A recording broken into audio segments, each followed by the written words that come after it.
Hello aspirants, welcome to MPS study circle. ఈరోజు మనం APPSC group 2 Indian society యొక్క part 3 video చూస్తున్నాము.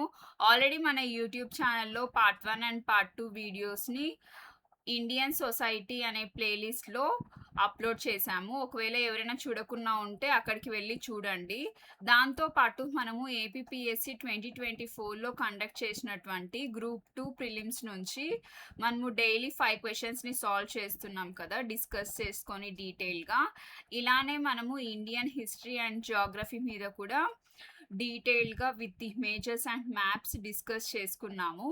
ఆ వీడియోస్ని ఎవరైనా చూడకుండా ఉంటే అవి కూడా వెళ్ళి చూడండి. టార్గెట్ ఏపీపీఎస్సీ గ్రూప్ 2 2026 అనే ప్లేలిస్ట్లో ఉంటాయి. చాలామంది వీడియోస్ చూస్తున్నారు కానీ సబ్స్క్రైబ్ చేసుకోవట్లేదు. మీరు సబ్స్క్రైబ్ చేసుకోకపోవడం వల్ల మీరు వీడియోస్ని కంటిన్యూస్గా ఫాలో అవ్వలేరు.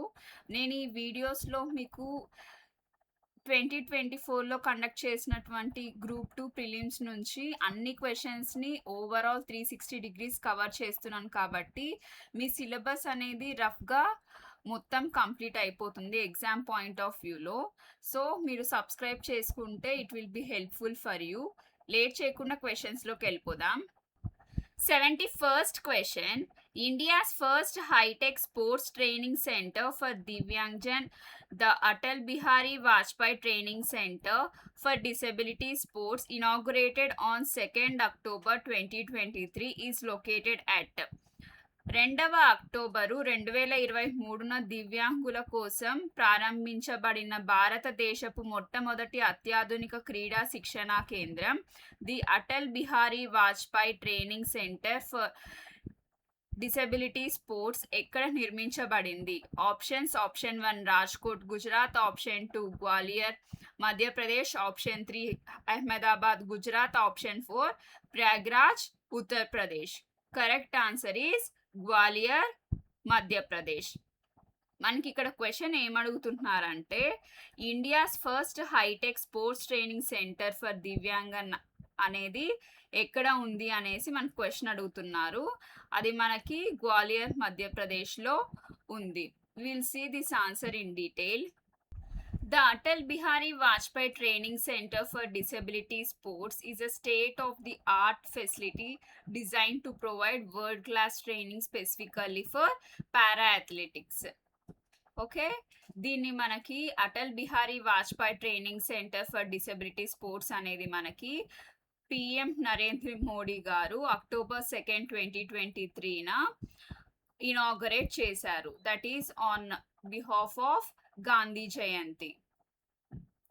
ఓకే, దీని మెయిన్ ఆబ్జెక్టివ్ ఏంటంటే the centre aims to provide an equal opportunity in sports, improve rehabilitation and help para-athletics excel in international events like Paralympics. ఇది మెయిన్గా ఇది మన కంట్రీలోనే first of its kind high tech facility. దీన్ని prime minister Narendra Modi గారు October 2nd 2023న Gandhi జయంతి రోజున మనకి inaugurate చేయడం జరిగింది. దీని మెయిన్ ఆబ్జెక్టివ్స్ ఏంటంటే పారా అథ్లెట్స్కి వరల్డ్ క్లాస్ ట్రైనింగ్ ఇచ్చి పారాలింపిక్స్ లాంటి ఇంటర్నేషనల్ ఈవెంట్స్లో వాళ్ళు ఎక్సెల్ అయ్యేలా చూడటం. సో మీకు అర్థమైంది అనుకుంటా కదా Atal Bihari Vajpayee training centre for disability sports మీద. నేను పీడిఎఫ్ అనేది మన టెలిగ్రామ్ ఛానల్లో అప్లోడ్ చేస్తున్నాను. ఒకవేళ ఎవరికన్నా కావాలి అంటే టెలిగ్రామ్ ఛానల్ని జాయిన్ అయ్యి మీరు పీడిఎఫ్స్ని డౌన్లోడ్ చేసుకోవచ్చు. పీడిఎఫ్ డౌన్లోడ్ చేసుకోవడం వల్ల మీరు రివిజన్ అనేది నంబర్ ఆఫ్ టైమ్స్ చేయొచ్చు. ఇలా చేసుకోవడం వల్ల మీరు ఎగ్జామ్లో ఈ టాపిక్స్ మీద ఏమైనా క్వశ్చన్స్ రిపీట్ అయినప్పుడు ఆన్సర్ని రాంగ్ చేయకుండా కరెక్ట్గా చేస్తారు. నెక్స్ట్ క్వశ్చన్ చూద్దాం.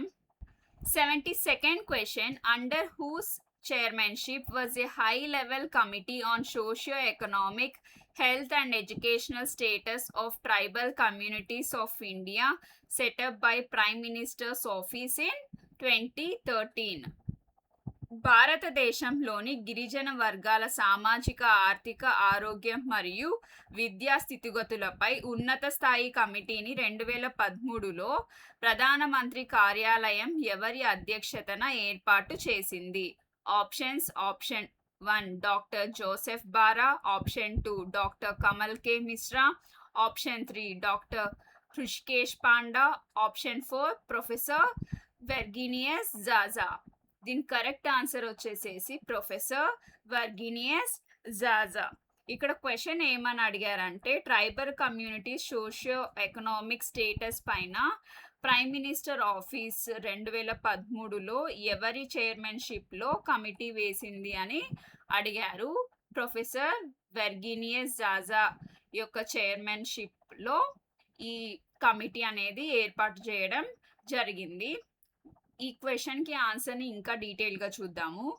సో ఈ కమిటీని పాపులర్గా జాజా కమిటీ అనేసి అని పిలుస్తారు. దీన్ని ఆగస్టు 2013లో ప్రైమ్ మినిస్టర్స్ ఆఫీస్ ఈ కమిటీని సెటప్ చేసింది.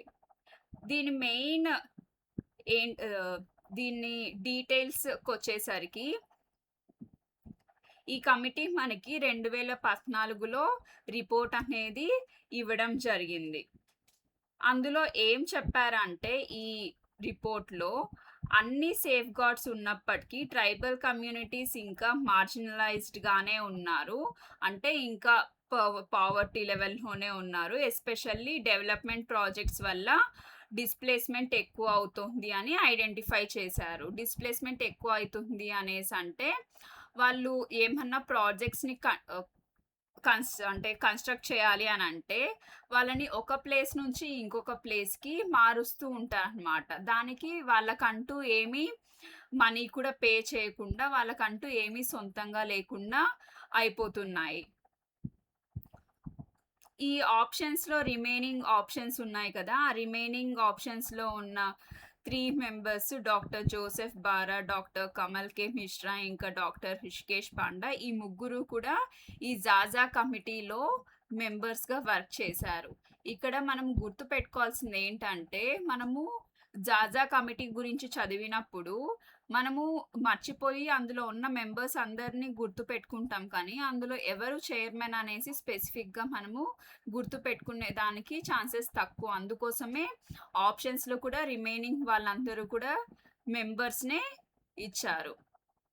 So remember who are the members and who is the chairman of that committee.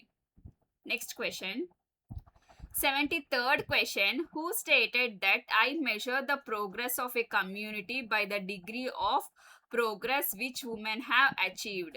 మహిళలు సాధించిన ప్రగతి స్థాయిని బట్టి నేను సమాజ ప్రగతిని కొలుస్తాను అని ఎవరు పేర్కొన్నారు? Options option 1 doctor Veena Majumdar, option 2 Pandita Ramabai, option 3 Mahatma Gandhi, option 4 doctor B R Ambedkar. Correct answer వచ్చి డాక్టర్ బిఆర్ అంబేద్కర్ గారు ఈ స్టేట్మెంట్ని పాస్ చేశారు. I measure the progress of community by degree of progress which women have achieved. దీన్ని బట్టి అంబేద్కర్ గారు ఉమెన్స్ ప్రోగ్రెస్ని కమ్యూనిటీ ప్రోగ్రెస్కి ఇండికేటర్గా భావించేవారు అనేసి మనకు అర్థమవుతుంది. ఇంకొకటి డైరెక్ట్ కోట్స్ క్వశ్చన్స్ అనేవి ఎగ్జామ్స్లో చాలా కామన్గా రిపీట్ అవుతూ ఉంటాయి. So keep this in mind. ఎవరైనా కొటేషన్స్ కానీ స్టేట్మెంట్స్ని కానీ ఎవరు పాస్ చేశారు, ఎవరు ఇచ్చారు అని ఇలాంటి క్వశ్చన్స్ రిపీట్ అవుతూ ఉంటాయి. కాబట్టి ఇలాంటివి సిమిలర్ క్వశ్చన్స్ని చదువుకోవడం మంచిది. Next question, 74th question, after a landmark judgment on triple talaq in 2017, which among the following methods of divorce practiced in Muslim society was recently challenged in the Apex Court of India? Triple తలాక్ పై 2017లో సంచలనాత్మకమైన తీర్పు తర్వాత ముస్లిం సమాజంలో అనుసరించే ఏ విడాకులు పద్ధతి గురించి ఇటీవల భారతదేశంలోని అత్యున్నత న్యాయస్థానంలో సవాలు చేయబడింది? ఆప్షన్స్ ఆప్షన్ 1 తలాక్ ఈ హసన్, ఆప్షన్ 2 తలాక్ ఈ తఫీజ్, ఆప్షన్ 3 తలాక్ ఈ ఎహసాన్, ఆప్షన్ 4 లియన్. దీని కరెక్ట్ ఆన్సర్ వచ్చేసి తలాక్ ఈ హసాన్. ఇక్కడ క్వశ్చన్ ఏం అడిగారంటే 2017 ట్రిపుల్ తలాక్ జడ్జిమెంట్ తర్వాత సుప్రీం కోర్టులో రీసెంట్లీ ఛాలెంజ్ చేయబడ్డ మెథడ్ ఏది అనేసి అడుగుతున్నారు ఈ కింది ఇచ్చిన 4 వాటిలల్లో. అందులో తలాకి హసన్ అనేది మనము క్వశ్చన్ చేయబడ్డది. దీన్ని డీటెయిల్గా చూద్దాము. So the 2017 landmark judgment ante in the Shaira Bano versus Union of India case, the Supreme Court declared talaki biddat instant triple talaq is a unconstitutional. అంటే 2017లో Shayara Bano versus union of India కేసులో instant triple తలాకి బిద్దత్ని unconstitutional అని supreme court చెప్పింది. The recent challenge వచ్చేసి ఏంటంటే తలాకి హసన్ మీద రీసెంట్గా కోర్టులో పిటిషన్ అనేది ఫైల్ చేయడం జరిగింది. Following that a petition was filed in the supreme court challenging తలాకి హసన్. The petitioner argued that this practice is also discriminatory against women and violates articles. ఈ ఆర్టికల్స్ని ఇది వయోలేట్ చేస్తుంది అని ఈ పిటిషన్ పేర్కొంటున్నది. ఇప్పుడు తలాకి హసన్ని ఛాలెంజ్ చేస్తూ పిటిషన్ వేశారు కదా. ఈ తలాకి హసన్ అంటే ఇందులో హస్బెండ్ తలాక్ అని మంత్కి ఒకసారి చెప్తారు. అలా అని కంటిన్యూస్గా 3 నెలలు కంటిన్యూస్గా చెప్పారనుకో ఇంకా వాళ్ళకి డివోర్స్ అనేది అయిపోయినట్లు. So here you can see, you can read it. Unlike the instant version, ikkada form of divorce where the husband pronounces talaq once in a month over period of 3 months. 3 months పాటు ప్రతి నెల ఒకసారి తలాక్ అనేసి 3 నెలలు వరుసగా అంటే divorce అయిపోయినట్లు అనేసి according to this తలాకి Hasan. ఒకవేళ ఆ పీరియడ్లో రీకన్సైల్ అంటే ఒకవేళ వాళ్ళు కలిసిపోతే ఎటువంటి ప్రాబ్లం లేదు. ఒకవేళ అలా అవ్వకపోతే 3rd month తర్వాత డివోర్స్ అనేవి ఫార్మలైజ్ అయిపోతుంది అనమాట. అంటే అయిపోయింది అనేసి కొంచెం లీగల్గా వాళ్ళు ఫాలో అవుతారు. పిటిషనర్ ఆర్గ్యుమెంట్ ఏంటంటే ఇది ఉమెన్కి డిస్క్రిమినేటరీగా ఉంది అనేసి. అంతే కదా, ఇప్పుడు ఇలా అనేసి 3 సార్లు 3 నెలలు వరుసగా చెప్పడం ద్వారా తలాక్ అనేసి డివోర్స్ అయిపోతుంది అంటే ఇది ఉమెన్కి జరుగుతున్న అన్యాయం అనేసి పిటిషనర్ పేర్కొంటున్నారు. నెక్స్ట్ క్వశ్చన్ చూద్దాము. 75th question. Which among the following IT initiatives by the Ministry of Home Affairs facilitates dissemination of information about significant crimes including human trafficking across the country on real-time basis and enables interstate coordination? దేశవ్యాప్తంగా మానవ అక్రమ రవాణాతో సహా ముఖ్యమైన నేరాల గురించి సమాచారాన్ని ఎప్పటికప్పుడు అందించడానికి మరియు వివిధ రాష్ట్రాల మధ్య సమన్వయం చేయడానికి కేంద్ర హోం వ్యవహారాల మంత్రిత్వ శాఖ చే ప్రారంభించబడిన ఐటీ సాధనం ఏది? Options. Option 1 investigation tracking system for sexual offences ITSSO. Option 2 National Database of Sexual Offenders NDSO. Option 3 Crime Multi-Agency Center CRIMAC. Option 4 Special Police Unit for Women and Children. Correct answer వచ్చేసి option 3 Crime Multi-Agency Center. ఈ question ఏంటంటే human trafficking లాంటి significant క్రైమ్స్ని real టైంలో track చేయడానికి ministry of home affairs start చేసిన IT tool పేరేంటిది అని question అడిగారు. దీనికి ఆన్సర్ ఏంటి అంటే ఆ ఐటీ టూల్ పేరు ఏంటంటే crime multi agency centre, crime MAC. దీన్ని డీటెయిల్గా చూద్దాము. So launched by the ministry of home affairs. ఈ ఐటీ టూల్ని మినిస్ట్రీ ఆఫ్ హోమ్ అఫైర్స్ వాళ్ళు లాంచ్ చేశారు through the national crime bureau records bureau NCRB. దీన్ని మేనేజ్ చేసేది నేషనల్ క్రైమ్ రికార్డ్స్ బ్యూరో వారు దీన్ని మేనేజ్ చేస్తారు. This tool is playing a crucial role in present modern policing in India. దీన్ని March 12th 2020న launch చేశారు.